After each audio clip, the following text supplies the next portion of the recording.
Hi hello പ്രീതാസ് വേൾഡിലേക്ക് സ്വാഗതം. എല്ലാവരും സുഖമായിരിക്കുന്നു എന്ന് കരുതുന്നു. ഇന്ന് വൈശാഖ മാസത്തെക്കുറിച്ച് കുറച്ച് കാര്യങ്ങളൊക്കെ പറയാമെന്ന് കരുതി. വൈശാഖ മാസം ആരംഭിച്ചു. ഏപ്രിൽ 18-ാം തീയതി മുതൽ മെയ് 13-ാം തീയതി വരെയാണ് വൈശാഖ മാസമായിട്ട് ആചരിക്കുന്നത്. നമ്മുടെ കേരളത്തിൽ ഈ വൈശാഖ മാസത്തെക്കുറിച്ചൊന്നും ആർക്കും അത്രയ്ക്ക് നല്ല അറിവില്ല. നമ്മുടെ കേരളത്തിന് പുറത്തൊക്കെ വൈശാഖ മാസമൊക്കെ നല്ല രീതിയിൽ ആഘോഷിക്കും. വൈശാഖ മാസം എന്ന് പറയുന്നത് ഭഗവാൻ മഹാവിഷ്ണുവിൻ്റെയും മഹാലക്ഷ്മിയുടെയും സാന്നിധ്യമുള്ള ഒരു മാസം. അതുകൊണ്ട് എല്ലാ കാര്യങ്ങൾക്കും എല്ലാ നല്ല കാര്യങ്ങൾക്കും എല്ലാം തുടങ്ങുന്നതിന് എല്ലാം നല്ല മാസമാണ് ഈ വൈശാഖ മാസത്തിൽ. അതുപോലെ തന്നെ ശ്രീകൃഷ്ണ ക്ഷേത്ര ദർശനം, മഹാവിഷ്ണുവിൻ്റെ ക്ഷേത്ര ദർശനം, ഭഗവാന്റെ അവതാരങ്ങളൊക്കെ ഉള്ള ക്ഷേത്രങ്ങളിൽ പോയി തൊഴുന്നതൊക്കെ ഏറ്റവും നല്ല മാസമായിട്ടാണ് ഈ വൈശാഖ മാസം ആചരിക്കുന്നത്. അതുപോലെ പണ്ടൊക്കെ യാഗങ്ങളൊക്കെ നടത്തുന്നത് ഈ മാസങ്ങളിലായിരുന്നു.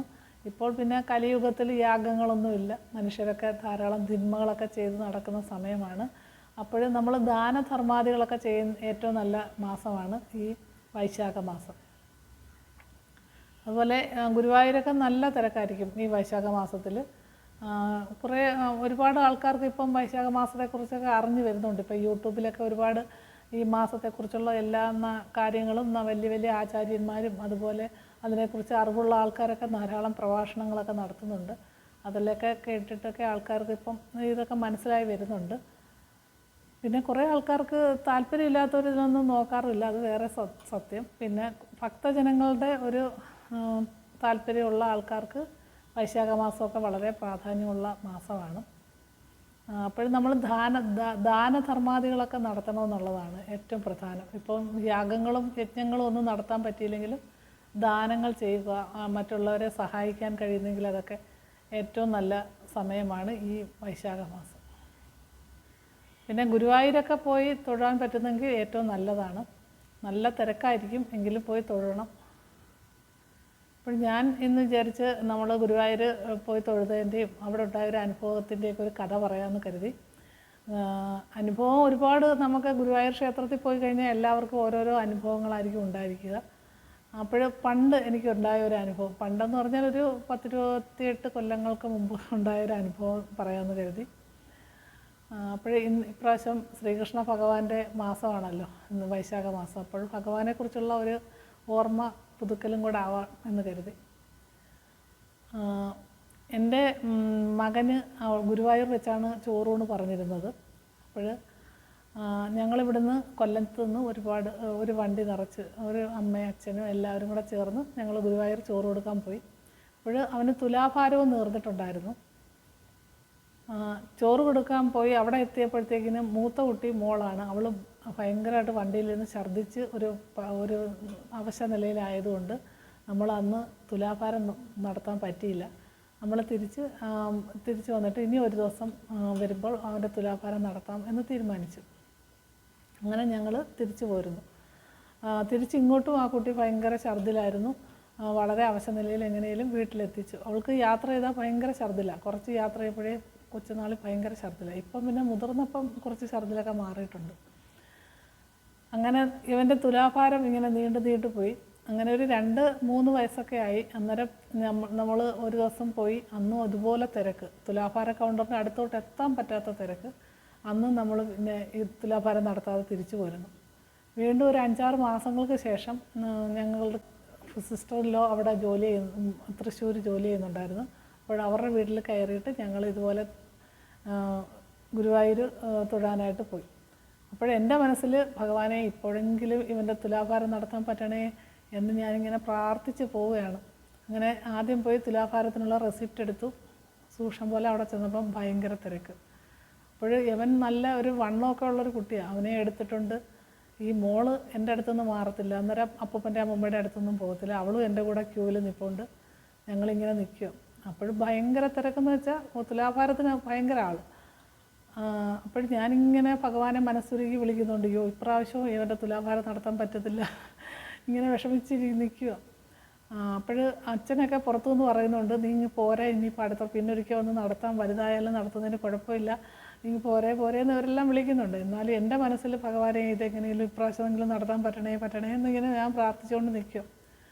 അങ്ങനെ കുറേ സമയം നിൽക്കുമ്പോഴുണ്ട് ഒരാൾ വന്നിട്ട് പറഞ്ഞു, ഇതാണ്ട് അപ്പുറത്ത് ഒരു ക്യൂ തുറന്നിട്ടുണ്ട്, നിങ്ങൾ കുറച്ച് പേര് അങ്ങോട്ട് പൊയ്ക്കോളൂ, അവിടെ തുലാഭാരം തുടങ്ങിയിട്ടുണ്ടെന്ന് പറഞ്ഞു. ഇപ്പോഴും തുലാഭാരം നടത്തുന്ന ആ സ്ഥലമില്ലേ, അവിടെ തന്നെ അതിൻ്റെ തൊട്ടപ്പുറത്ത് ഇപ്പോഴും ആ തുലാഭാര സൈഡ് മാറിയിട്ടില്ല. നമ്മൾ വന്ന ആ മാനേജർ ഇരിക്കുന്ന ആ സൈഡിൽ അവിടെ ആയിരുന്നു തുലാഭാരം, ഇപ്പോഴും അവിടെ തുലാഭാരമുണ്ട്. അങ്ങനെ എന്ന് പറഞ്ഞു. പെട്ടെന്ന് ഞാൻ ഇവരെ എടുത്തുകൊണ്ട് പെട്ടെന്ന് മുൻപോട്ട് ചെല്ലുമ്പോൾ രണ്ടാമത്തെ ആൾ ഞാനാണ്. ഈ ക്യൂ അങ്ങ് രണ്ടായിട്ട് സ്പ്ലിറ്റായി. അപ്പോൾ കുറേ പേര് അവിടായി, കുറേ പേര് ഇവിടായി. എന്നാലും ഞാനാണ് പിന്നെ രണ്ടാമത് തുലാഭാരം തൂക്കേണ്ടത്. അങ്ങനെ ആദ്യത്തെ ഒരാൾ കൊച്ചിന് തുലാഭാരം തൂക്കി, അവർ മാറി. അത് കഴിഞ്ഞ് രണ്ടാമത് ഞാൻ മോനെ എടുത്ത് തുലാഭാര കൗണ്ടറിൽ വെച്ച്.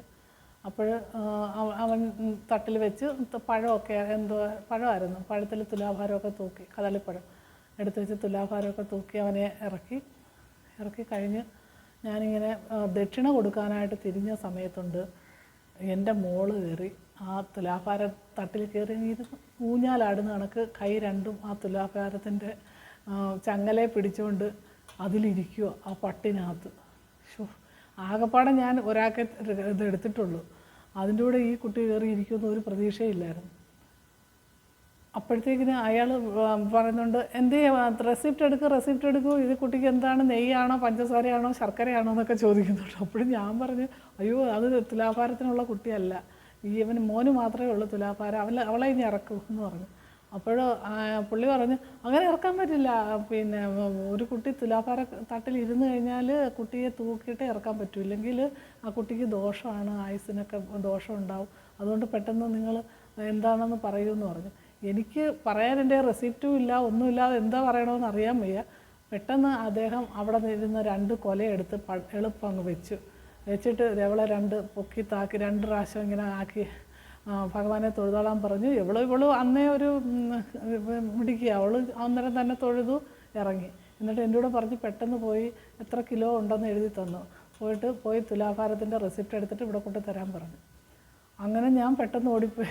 എന്നിട്ട് 2 പേരെയും കൊണ്ട് പോകാൻ തന്നെ പാട്. പിന്നെ അച്ഛനെ ഏൽപ്പിച്ചിട്ട് പിന്നെ പോയി തുലാഭാരത്തിൻ്റെ റെസിപ്റ്റ് പോയി എടുത്ത് അവളുടെ പേരിലും എടുത്ത് കൊണ്ടു കൊടുത്തു.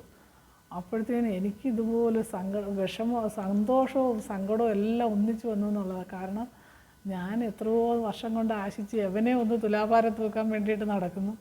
അപ്പോൾ ഭഗവാൻ പറഞ്ഞു, നീ 2 പേരെയും തുലാഭാരം തൂക്കിയിട്ട് പോയാൽ മതി എന്നൊരു അത്ഭുതം ഉണ്ടായി. ഞാൻ അവിടെ നിന്നങ്ങ് കരയോ ഭഗവാന്റെ മുമ്പിൽ. എനിക്കിതുപോലെ സന്തോഷമില്ല. ഒരാളെ തൂക്കാൻ വിചാരിച്ചു, 2 പേരെയും അതുപോലെ തുലാഭാരം തൂക്കാൻ ഭഗവാന്റെ നടയിൽ എനിക്ക് കഴിഞ്ഞല്ലോ എന്നുള്ള സന്തോഷം. അങ്ങനെ എനിക്ക് ഒരുപാട് അനുഭവങ്ങളുണ്ട്. ഞാനിതിൽ ഏകാദശി ദിവസം ഉണ്ടായൊരു അനുഭവത്തിൻ്റെ കഥ ഞാനിതിൽ ഇട്ടിട്ടുണ്ട്. ഒരുപാട് ആൾക്കാർ കാണുകയും ചെയ്തിട്ടുണ്ട് കേട്ടോ. അപ്പോൾ ഞാനിതൊക്കെ പറയുന്നത് ചിലർക്ക് ഈ ഭക്തി ഇല്ലാത്ത ആൾക്കാർക്കും പിന്നെ ഇതിലൊന്നും വിശ്വാസം ഇല്ലാത്തവർക്കൊക്കെ ഇതൊക്കെ ഭയങ്കര ഇതൊക്കെ എന്തോ പറയാൻ ഇത്രയൊക്കെ എന്ന് പറയും. പക്ഷേ നമുക്ക് അവിടുത്തെ ഗുരുവായൂർ ചെന്ന് ഭഗവാന്റെ അടുത്ത് ചെല്ലുമ്പോൾ ഭഗവാന്റെ ഓരോ ലീലകൾ കാണിക്കുമ്പോൾ നമുക്കുണ്ടാകുന്ന ആ സന്തോഷവും അതുപോലെ ചിലപ്പോൾ നമ്മളെ വിഷമിപ്പിക്കുകയും ചെയ്യും, അതുപോലെ തന്നെ നമ്മളെ സന്തോഷിപ്പിക്കുകയും ചെയ്യും. അങ്ങനെ ഒരു ലീലാവിലാസങ്ങൾ ഒരുപാട് കാണിക്കുന്ന ആളാണ് ഗുരുവായൂരപ്പൻ. എനിക്കൊരുപാട് അനുഭവങ്ങളുണ്ട്. അപ്പോഴും ഞാനിതൊക്കെ പറയുമ്പോൾ ആൾക്കാർക്ക് തമാശയായിട്ട് തോന്നി ചിരിക്കുന്ന ആൾക്കാരുണ്ട്. പക്ഷേ അനുഭവമുള്ള ആൾക്കാർക്ക് അത് സത്യമായിട്ട് തന്നെ തോന്നുകയും ചെയ്യും. എനിക്ക് ഒരുപാട് എൻ്റെ എല്ലാ കാര്യങ്ങളും ഞാൻ പറയുന്ന ഒരു ആളായിട്ടാണ് ഞാൻ ഗുരുവായൂരപ്പനെ കണ്ടിട്ടുള്ളത്. ഇടയ്ക്കിടയ്ക്ക് വഴക്കിടുകയും ചെയ്യും. അതുപോലെ ഇടയ്ക്ക് എനിക്ക് എന്തെങ്കിലും സങ്കടങ്ങളുണ്ടെങ്കിൽ പറയുന്നതും സന്തോഷങ്ങളുണ്ടെങ്കിൽ പറയുന്നതും എല്ലാം ഭഗവാനോടാണ്. അതുകൊണ്ട് ഭഗവാൻ തരുന്ന ഈ അത്ഭുതങ്ങളൊക്കെ എനിക്ക് ചിലപ്പോൾ ഭയങ്കര സന്തോഷമായിട്ട് തോന്നാറുണ്ട്. പക്ഷെ അപ്പോഴും ഞാൻ കുറച്ച് സമയം അങ്ങ് വിഷമിച്ചു കേട്ടോ. ഈ തുലാഭാരത്തട്ടിൽ ഇരുന്ന് കഴിഞ്ഞപ്പോഴത്തേന് ഈ കുട്ടിയെ ഇറക്കാനും ഒക്കില്ല. നമ്മുടെ പുറകിൽ ആൾക്കാർ ഇതേപോലെ ക്യൂ നിൽക്കുകയല്ലേ, അന്നേരം ഇതിനെക്കുറിച്ച് ചർച്ച ചെയ്തുകൊണ്ട് നിൽക്കാനും പറ്റത്തില്ലല്ലോ. പക്ഷെ പെട്ടെന്ന് തന്നെ പുള്ളിക്കാരെ വേറെ 2 കൊലയൊക്കെ എടുത്തു വെച്ചിട്ട് പെട്ടെന്ന് എഴുതി തന്നു. അങ്ങനെ അവൾക്കുള്ള തുലാഭാരത്തിനുള്ള റെസിപ്റ്റ് പിന്നെ ഞാൻ വാങ്ങിക്കൊണ്ട് കൊടുക്കുകയും ഭഗവാനോട് 2 പേരെയും തുലാഭാരം തൂക്കാൻ കഴിഞ്ഞതിൽ വളരെ നന്ദി പറയുകയൊക്കെ ചെയ്തു. അങ്ങനെ ഗുരുവായൂരപ്പൻ്റെ മായാവിലാസങ്ങൾ ഒരുപാട് നടക്കുന്ന സമയമാണ്. അന്നേരം നമ്മൾ ഗുരുവായൂർ ക്ഷേത്ര ദർശനം നടത്തുകയാണെങ്കിൽ ഏറ്റവും പുണ്യമാണ്. എന്തായാലും പോകണമെന്ന് കരുതുന്നു. എന്തായാലും പോയിട്ട് ഉടനെ നമുക്ക് തൊഴുതിട്ട് ഇറങ്ങി വരാൻ എന്തായാലും ഗുരുവായൂർ പോയാൽ പറ്റില്ല. പോയാൽ ഒരു ദിവസം അവിടെ നിന്ന് തൊഴുത് എപ്പോഴാണ് നമുക്ക് തൊഴാൻ പറ്റുന്നതെന്നൊക്കെ ഭഗവാൻ തീരുമാനിക്കും. ആ സമയത്തേ നമുക്ക് തൊഴാൻ പറ്റുള്ളൂ. അല്ലാതെ വേറെ അമ്പലങ്ങളിൽ പോകുന്ന കണക്ക് അങ്ങോട്ട് ഓടിച്ചെന്നിട്ട് നമുക്ക് തൊഴുതിട്ട് ചേരാമെന്ന് വിചാരിച്ചാൽ ഒരിക്കലും നടക്കത്തില്ല. ചില ദിവസം നമുക്ക് പെട്ടെന്ന് തൊഴാനും പറ്റും, അങ്ങനെയുണ്ട്.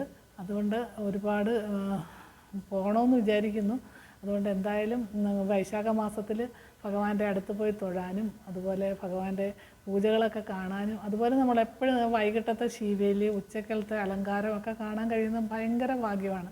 നമ്മൾ ഈ ഓടിപ്പോയി തൊഴുന്ന എല്ലാവരോടും ഞാൻ പറയാറുണ്ട്, നിങ്ങൾ ഗുരുവായൂർ പോകുന്നവർ ഓടിപ്പോയി തൊഴുതിട്ട് വരില്ല, അവിടെ ഒരു ദിവസമെങ്കിലും നിന്ന് അവിടുത്തെ പൂജകളൊക്കെ കണ്ട് തൊഴുതണം. എന്നുവെച്ചാൽ ഉച്ചക്കലത്തെ അലങ്കാരമാണ് ഏറ്റവും മനോഹരമായിട്ട് ഭഗവാനെ ഒരുക്കി വെക്കുന്നത്. അത് കാണുക എന്നുള്ളത് ഭയങ്കര ഭാഗ്യമാണ്. പിന്നെ ഉച്ചക്കാലത്തെ അലങ്കാരം കഴിഞ്ഞാൽ പിന്നെ നമുക്ക് ഏറ്റവും നല്ലതാണ് വൈകിട്ടത്തെ ശീവേലി വിളക്കിന് ഒപ്പം നടക്കുകയും അതുപോലെ അവിടുത്തെ വിളക്കുകൾ കൊളുത്താനുള്ള ഭാഗ്യം കിട്ടുകയും ഒക്കെ ചെയ്യുക എന്ന് പറഞ്ഞാൽ ഭയങ്കര പുണ്യമാണ്. എനിക്ക് പോകുമ്പോഴെല്ലാം ഞാൻ അങ്ങനെയൊക്കെ നിന്ന് അതെല്ലാം കണ്ടിട്ട് വരാനാണ് ഞാൻ താല്പര്യപ്പെടുന്നത്. അതുകൊണ്ട് എന്തായാലും വൈശാഖ മാസത്തിൽ ഒരു ദിവസം പോകണമെന്ന് തന്നെ കരുതുന്നു. ഭഗവാന്റെ അനുഗ്രഹവും ഭഗവാൻ ചെല്ലാനുള്ള ക്ഷണവും ഒക്കെ കിട്ടുമ്പോഴേ നമുക്ക് പോകാൻ പറ്റുള്ളൂ. പിന്നെ മാസം തോറും പോയി തൊഴുന്ന ഒരുപാട് ആൾക്കാരുണ്ട്. എല്ലാത്തിനും ഭഗവാൻ സൗകര്യങ്ങളൊക്കെ എല്ലാവർക്കും ചെയ്തു കൊടുക്കുന്നുണ്ട്. പിന്നെ അവിടുത്തെ തിരക്ക് പറയാൻ ഇരിക്കുന്നതാണല്ലോ, എപ്പോഴും അവിടെ തിരക്കാണ്. പിന്നെ ഇപ്പോൾ ഫേസ് ആപ്പൊക്കെ വരുന്നുണ്ടെന്ന് പറയുന്നു. അങ്ങനെയൊക്കെ നമുക്ക് തൊഴാനുള്ള സൗകര്യമൊക്കെ ഭഗവാൻ ഒരുക്കി തരട്ടെ. അതുകൊണ്ട് ഞാൻ ഈ വൈശാഖ മാസത്തിൽ ഭഗവാന്റെ ഒരു അനുഭവം, എനിക്കുണ്ടായ ഒരു അനുഭവം പറഞ്ഞ് നിങ്ങളോട് പറഞ്ഞതേ ഉള്ളൂ. എല്ലാവരും ഭഗവാന്റെ കൃപാകടാക്ഷങ്ങളെ ഏൽക്കാനുള്ള ഭാഗ്യം എല്ലാവർക്കും ഉണ്ടാവട്ടെ. അതുപോലെ വൈശാഖ മാസത്തിൽ ഭഗവാനെ ദർശിക്കാനുള്ള ഭാഗ്യവും എല്ലാവർക്കും ഉണ്ടാവട്ടെ.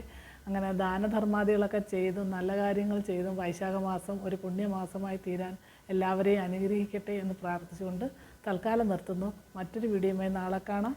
ബൈ.